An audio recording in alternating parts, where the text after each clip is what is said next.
I'm gonna just say this fast as I can, I'm gonna let you go. If you change your attitude, you change your altitude.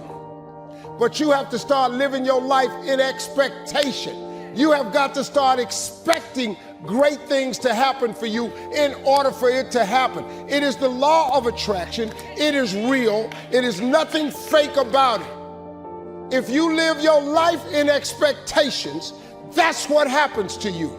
If you live your life in despair, that's what happens to you. If you say all men are dogs, you're gonna meet every last one of them. I'll never be rich, you won't. You won't. The moment you change the frequency that your tower emits, the moment you change that frequency, different things come back to you. I'm telling you this how it works. That's exactly what you should be doing, is trying to figure out who it is that you're trying to be, right? And you aim at that. And then you use everything you learn as a means of building that person that you want to be. And I really mean want to be. I don't mean should be, even those things are going to overlap. And it's important to distinguish between those, because that's partly, and this is back down to the micro routine analysis. So if I was saying, well, you're going to try to make yourself more industrious. Okay, number one, specify your damn goals. Because how are you going to hit something if you don't know what it is? That isn't going to happen. And often people won't specify their goals too, because they don't like to specify conditions for failure. So if you keep yourself all vague and foggy, which is real easy, because that's just a matter of not doing as well, then you don't know when you fail. And people might say, well, I really don't want to know when I fail because that's painful. So I'll keep myself blind about when I fail. That's fine, except you'll fail all the time then. You just won't know it until you've failed so badly that you're done. And that can easily happen by the time you're 40. So I would recommend that you don't let that happen. I always tell people, don't wait to be rich. What is that richness? It's abundance, it's joy, it's happiness, it's contribution, it's getting out of yourself. Because as long as we're thinking about, oh my God, I lost something, or you did something, now I have less love, less respect, less money. If I think lost less, or because you did something, or because I did something, I'm never gonna have what I want in my life. Loss, less, never. Those three thought patterns, they're the source of all suffering. And the antidote, see it for what it really is, know it's BS, and find something to appreciate. Fundamentally, it starts with making the most important decision of your life, which is, if I would ask me up until 2 years ago, I would say it's who you spend time with, who you love, because who you spend time with is who you become. I think it's still one of the most important decisions in life. But you can pick the right person and still do things in your head and make yourself miserable. So you really have to decide. The most important decision is, do I want to be happy? Will I commit to being happy? More important than happy. Sometimes you'll be so happy you smile so much your face hurts, right? You need variety. Am I committed to living in a beautiful state even when it doesn't go my way? Even when it rains on my parade? Even when my biggest fear shows up? Because I can't control whether your husband or wife will live or die or get sick or leave you or get a divorce. I don't want any of that to happen to any human being. I hate suffering. I do anything I can to help people not suffer. But I can't control that. You can.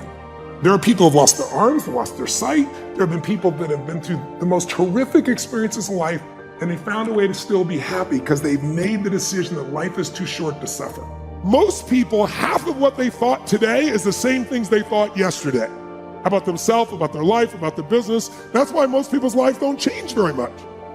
But if you wake up and you start realizing, I'm living in a home, an emotional home I don't want, you can change it. See, because everybody's got it. If you got $1 billion, check this out. If you had $1 billion, but the habitual emotions you go back to are frustrated and pissed off, then your life is called frustrated and pissed off. It doesn't matter how much money you have. Write this down, please. The quality of my life is the quality of my habitual emotions. The quality of my entire life is nothing but the quality of my habitual emotions. Whatever habits of emotion, wherever my emotional home is, I will find a way to get back there. And until I change that, I'm gonna have a problem. How many of you see people in some part of the world, in my country, for example, you'll see this in the middle of America where there's certain places that have cyclones all the time.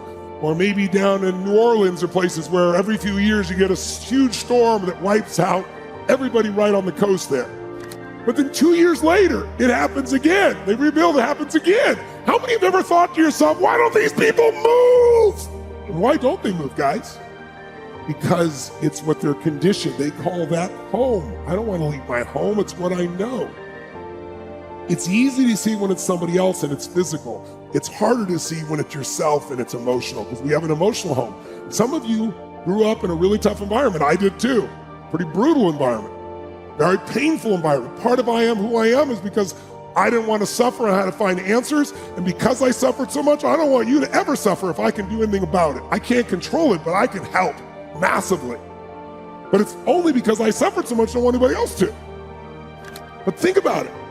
Most people suffer even when they're successful. Listen, if you're successful and you're not fulfilled, that's the ultimate failure. If you got people that love you and you're not feeling joyous and alive, something's wrong. Let me show you this. We all live inside a bubble, right?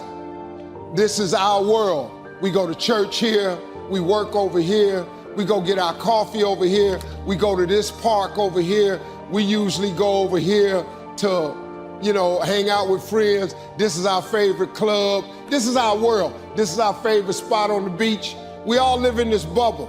What you gotta do to get the life that God wants you to have, you gotta put more air in your bubble. You got to blow your bubble up. Expand yourself. Take yourself out your comfort zone. Do not live in your bubble. Put some more air in your bubble. If you stay in your comfort zone, that's where you will fail. You will fail in your comfort zone. Success is not a comfortable procedure. It is a very uncomfortable thing to attempt. So you got to get comfortable being uncomfortable if you ever want to be successful. Start putting some pressure on. Put some pressure on yourself. Get out here and get about it.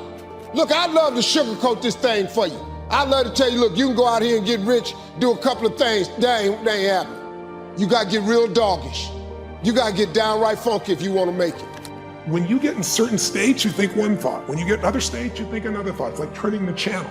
And so what I really show people in the book how to do is how to turn the channel so that you're not suffering and you're living in a beautiful state. But what does it take? Let's just quickly say it. Number one, it takes acknowledging what's your favorite flavor of suffering.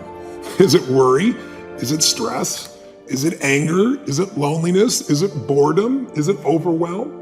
And then noticing what are the thoughts that trigger that and realizing it doesn't matter how much money you have, those thoughts can still make a billionaire crazy and frustrated and overwhelmed. And so what I show people to do is a process of how to let go of those thoughts. And we walk through that in the book in detail. But fundamentally, it starts with making the most important decision of your life.